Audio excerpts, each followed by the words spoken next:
when Jesus starts to teach his disciples about the fact that he's going to be betrayed and handed over to the chief priests and scribes, and that's going to end in his death, he says it must happen.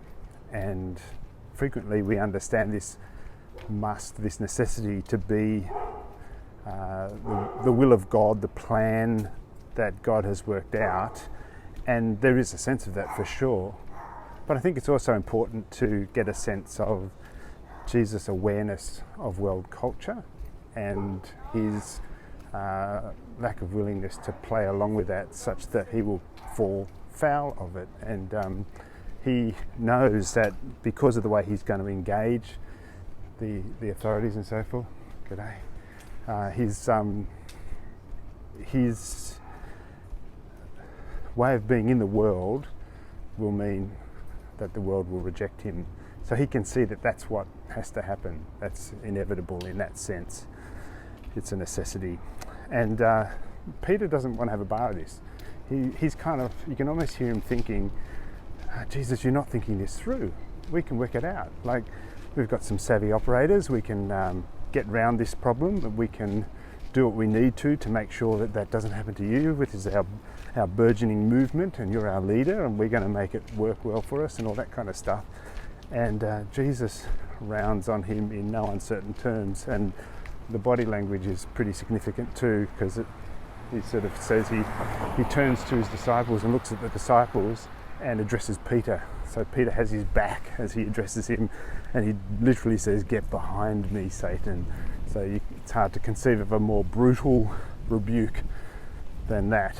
And the rebuke is because Simon Peter, smart operator, but Jesus isn't interested in a smart operation. He's interested in the people that he's looking at, his disciples, and what it means to be faithful in the world.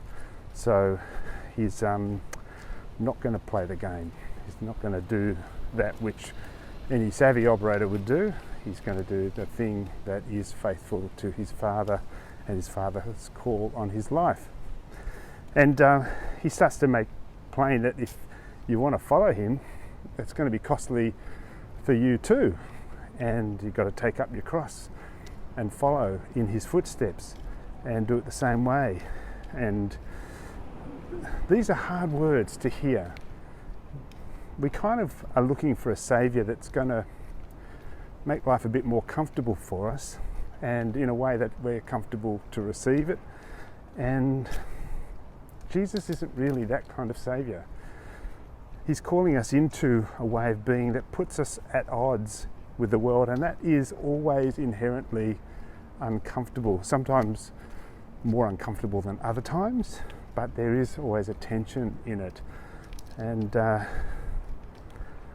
where we decide to put ourselves in that equation will have a bearing on how much life we enter into. So we're going to talk about that on Sunday at Mustard Seed. Had an excellent morning this morning talking about that passage from 1 Peter chapter 3.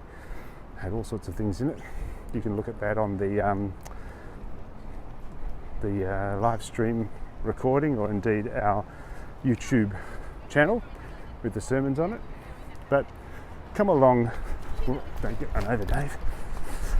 Come along this week, either online or in person, and let's talk about this passage from Mark chapter 8. I think it's, what's it say, 31 to 36. And again, we'll be on Zoom Church and we'll be on Facebook Live, but come along and be with us at the chapel on the Quarry Green.